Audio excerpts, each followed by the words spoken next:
and we get the ramifications that spread on in 2012, the European crisis. And that continues to rumble on to this day.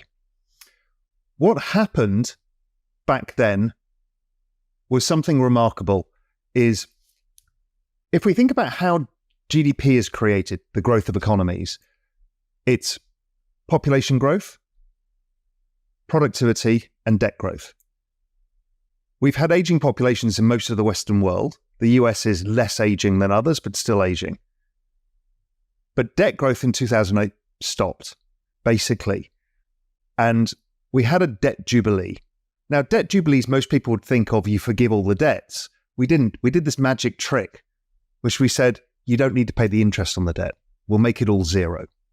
And every central bank around the world cut interest rates to zero. Okay, that created an opportunity for every government. The forward-looking markets, technology and crypto, priced in a recession last year. And they've been recovering since because they've been following the forward-looking indicators of financial conditions and other things. Right now, stuff like the Russell 2000 and oil is living in the present day, which is slow economy. So they're at their lows. And everyone's like, what the hell is going on? Why are these tech stocks going up and everything else is going down? It's because they're forward-looking, as it is their job. So I've been very bullish. I saw the liquidity cycle, which is the key driver of all assets. The liquidity cycle is based around this interest rate cycle, which is based around this whole debt refi cycle. Liquidity started bottoming last year in October, November, December, and that gave us the signal to start getting long both crypto and technology. And that's been, phenomenally good. I mean, this year, the Nasdaq's up 45% and crypto is anywhere between 80 and 500% this year. And that's got people scratching their heads. But our forward-looking indicators of the business cycle suggest we're going into what is, and let's say interest payments on debt is about 2%, and the government's 100% of GDP in debt. That's all of GDP just to pay the debt. So what you need is to grow GDP. And to grow GDP, you either need the population to grow. Well, that's not going to happen. Or you need productivity to grow. That's technology. So productivity growth is what I'm really looking at. And it's not this cycle story, but by 2030, we will see AI solve both problems. AI and the robots are new demographics. They're new productive units in the workforce of infinite scale. So we can now have an infinite population of productive people in inverted commas, and that will start driving productivity. The next part of the equation is we need to bring the cost of energy per unit of output down. And it won't come out of fossil fuel markets. It'll come out of renewable energy plus nuclear energy.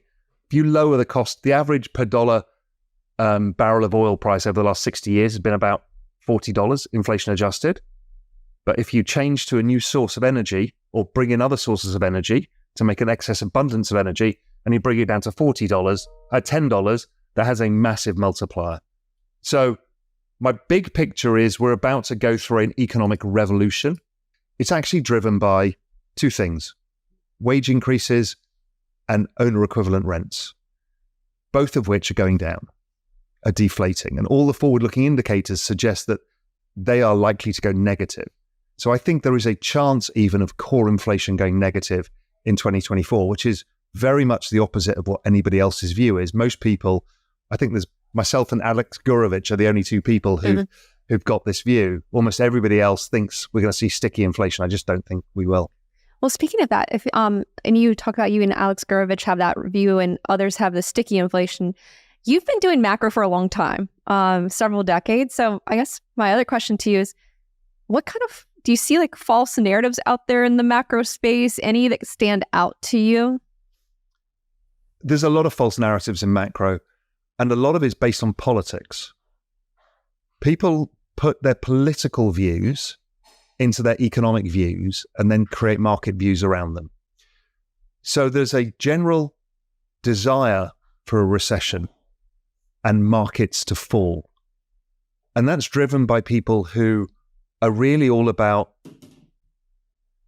how is inflation created?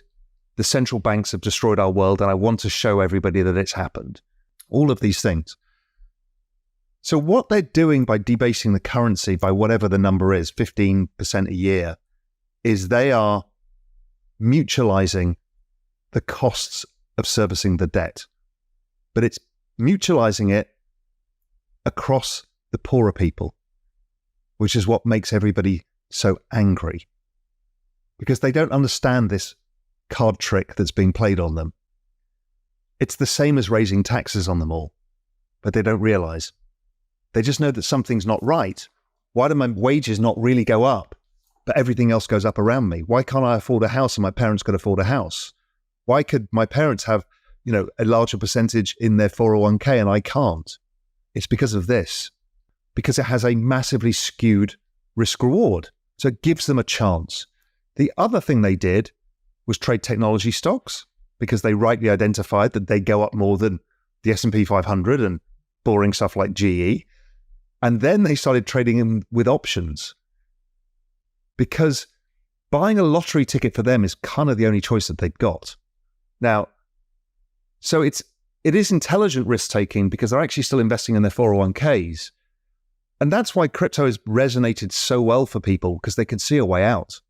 But it's hard because it's very volatile too. The economy, that's really hard to get this to sort itself out.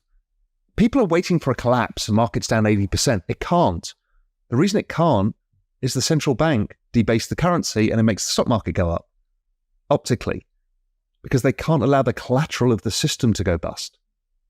So they don't allow the system to go bust, and it creates this ongoing problem.